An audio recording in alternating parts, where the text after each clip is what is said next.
বাংলাদেশে আওয়ামী লীগকে সবাই মীর জাফর লীগ হিসাবে জানবে আগামী 100 বছর।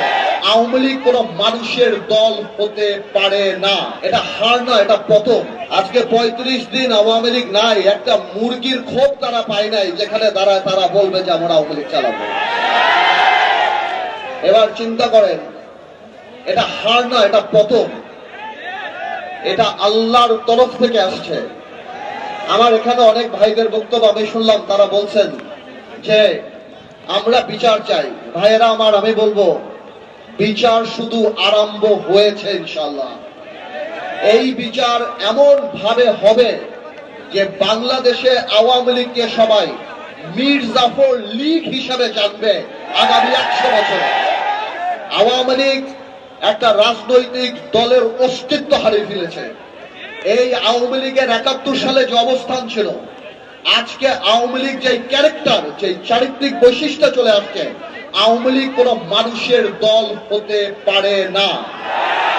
আজকে ভাইয়েরা বোনেরা, আজকে আপনারা এই ছাত্র বৈষম্য আন্দোলনে ছাত্র জনতার যে আন্দোলন দেখছেন, এই আন্দোলন 17 বছর মানুষের পুঞ্জীবিত ক্ষোভ। এই আন্দোলন এমন এক পিতার আন্দোলন যে লজ্জায় তার পরিবারের সাথে ভাত খেতে বসে নাই, কারণ সে বাজার করতে পারে না। এই আন্দোলন সেই আন্দোলন যারা শেয়ার মার্কেটের সর্বস্ব হারিয়ে সুইসাইড করেছে, আত্মহত্যা করেছে। এই আন্দোলন সেই আন্দোলন যখন মানুষ বাজারে যাওয়া বন্ধ করে দিয়েছে, বলতো বাজারে গেলে আমরা লজ্জা পাই। এই আন্দোলন গত 17 বছরে আমরা জেল খেলেছি, আমাদের বিএনপির সতীর্থরা জেল খেলেছে। আজকে খালেদা জিয়ার মতো একটা নেত্রীকে কিভাবে বাড়ি থেকে বের করে এনে অপমান করার জন্য 2 কোটি টাকার জন্য জেল খাটিয়েছে। তারেক রহমানের স্ত্রী, তারেক রহমানের পরিবার সহ সবাইকে এই সরকার, গত সরকার, আওয়ামী দুঃশাসনের সরকার 2টা মাত্র থিওরিতে বিশ্বাস করে। এক হলো শত্রু, এক হলো ষড়যন্ত্র। ওনাদের বিরুদ্ধে কথা বললে আমরা শত্রু, ওনাদের বিরুদ্ধে আলাপ করলে আমরা ষড়যন্ত্র করি। এই 17 বছরে তারা এই কাজ করে করে মানুষের মনের মধ্যে থেকে জায়গা এমন ভাবে তাদের চলে গিয়েছে যে তারা তো পুলিশ দিয়ে খালেদা জিয়ার বাড়ি খালি করেছিল। আজকে বাংলাদেশের জনগণ সেই গণভবনকে তাদের কবরের ভবন বানিয়ে দিয়েছে।